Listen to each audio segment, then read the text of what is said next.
در مقایسه با زمان ما بله همینطور است. خیلی کم بخونن، فرهنگشون پایین است. خب دوشنبه نمونه اون است. ولی ببینید اینجا بیشتر عیب این جوانان نیست. به اصطلاح بگوییم گناه زمانه هست، گناه گردش های کلی در جامعه است. یعنی یک شوروی فرو پاشید، با ایدئولوژیش فرو پاشید، هیچ ایدئولوژی که جای اون رو پر کند وجود نداشت. البته دین وجود داشت و دین در حال خیلی آشفتش در تاجیکستان وجود داشت، چون یعنی سنتی دینی ما، سنتی تعلیم دینی ما گسسته شده بود. برای همین جوانا بیشتر کم مطالعه. ولی از جانب دیگر امروز اینترنت هست که در زمان ما نبود. امروز وسایل تکنیکی هستند که مثلا تلفن همراه در زمان ما نبود.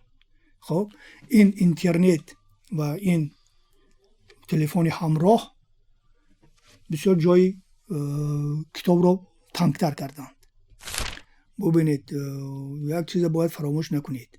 وقتی که دشمن یا یک اصلا نمیخوام واژه دشمن استفاده بکنم، یک نیروی خارجی به کشور شما حمله می‌آورد، شما باید چیکار کنید؟ باید با نان و نمک او را پیشواز گیرید یا برای مقاومت کنید. برای من آنهایی که مقاومت کردند قهرمان هستند و آنهایی هم که با بلشویک‌های روس پیوستند و توانستند که یک جمهوری کوچک را برای ما سازند، اینها هم قهرمان هستند. یعنی برای من هم فضایل مقسوم قهرمان است که برای غصب نشدن کشورش با بلشویک‌ها مبارزه بود و هم دیار او نصرت الله مقسوم که از تشکیل کنندگان این جمهوری بود. اینجا دخورگی به میان میآید. بله، ما ببینید ما عادت کردیم که همین جهان را، همه چیز را با دو رنگ سیاه و سفید بینیم. خب حالا اون که اینطور نیست. در همون زمان هجومی عرب هم همین بود. من بعد بسیار دوستان گفتم که نگاه ژورنالیستای ما به حیات، به پرابلم ها نگاه شاعرانه است. همیشه تلاش میکنن که یعنی این چیز رو زیبا نویسند با جمله پردازی ها. متاسفانه این ضعف ژورنالیست تاجیک است و از همین ضعف ما هم برکنار نبودیم. ما خودمون هم شامل این ضعف هستیم. ببینید حداقل خب نقاشی و نویسندگی شاعری با چنان که گفتم کار انفرادی است، اونا میتونن داخل شه. مثلا یا ولی برای کینو و تئاتر مثلا بودجه گذاری لازم است، مبلغ گذاری لازم است. نیست مبلغ گذاری از جانب دولت نیست. حتی مثلا این در کشورهای غربی، در کشور ما این سرمایه گذارای هم پیدا نشدن که مثلا اونها به طریق خصوصی سرمایه گذاری کنند یک فیلم را به نوار گیرند. شاید هستن ولی فیلم های کم بودجه هستند که با اون اثری خوبی هنری نمیشه آفرید. خب اینم باز هم سوال است که باید هر کس خودش پاسخ کنه. ولی من با نظر شما موافق هستم. اصلا باید نه طلب جایزه کرد نه ادعا کرد. ولی موردهایی هست که مثلا خب یک شخصی خودش رو جان سپرده همین ملت میدوند. ملت نه، ببخشید، این دولت میدوند. برای این دولت حرفایی میگوید، بعضا دروغ میگوید، کارهایی میکند و با میبید کسای دیگر میگیرن، این نمیگیرد. این خیلی علم آور است. آخر خیلی علم آور است. من کتاب الکترونی دارم، این رو در جایی که با کتابی چاپی دسترسی ندارم میخوانم و دیگر نه با هم کتاب های چاپی دسترسی دارم. برای از اینترنت بارگیری میکنم، این چیز رو میخوانم. من به کتاب چاپی عادت کردم. این شاید کار عادتی من باشه. من چون با قلم میخونم عادت دارم که در زیر سطرها خط کشم و در گوشی صحیفه بعضا نظرم نویسم. برای همین برای من مفیدتر و بهتر کتاب چاپی است. اگر نفری که من شخصا از جانبداری اون نفری هستم و خودم این عادت دارم که صوت کتاب گوش میکنم، اودیو کнига به قولی، و بسیار راحتم. شما چی نظر دارید؟ بله چیزی خوب است، ولی من تحملی در یک جا مدتی طولانی نشستن اون گوش کردن ندارم.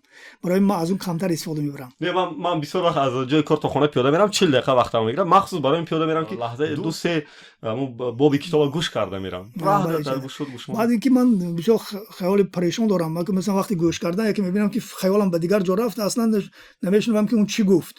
خب این برای چی بگم و انفرادی هر شخص است. یکیش اینش میپسنده، یکیش این است. برای من کتابی چاپی بهترین است. به نظرتون این نسلی که حالی بالاتر از 30 و 40 عمر دارد و کتاب چاپی را زیاد دوست می‌دارد، خب خدا عمرمون دهد اگر از بین رفت با همین کتاب چاپی از بین میرد یا نه؟ نه، از بین نمیرود. شما ببینید مثلا کارلوس افون نویسنده اسپانی کتابش 1,000,000 چاپ شد. 1,000,000 نسخه یکی از کتابش و نمیدونم 270 بود یا 250,000 نسخه این در یک هفته اول به فروش رفت. خب شما مطمئن باشید که در اینترنت خیلی پیشرفته تر است. در اسپانیا سرعتش هم بالاست، نرخش هم اگر با تناسب معاش مردم بگیریم خیلی پایین‌تر است از وی، از تاجیکستان. ولی با وجود این 1,000,000 نسخه از این کتاب را مثلا مردم خریداری کردن. خوب چه فرمان اولا یکم اسلامی افراطی را ممنوع اعلام کردن. مثلا طالبان را در کشور من سازمانی تروریستی افراطگرایی ممنوع اعلام شد. یک دوم فرمان میدادن برای تبعیض نژادی و قومی جزای سخت‌ترین. برای کشوری همچون افغانستان که کثیر القوم است این بسیار چیزی مهم است. سیوم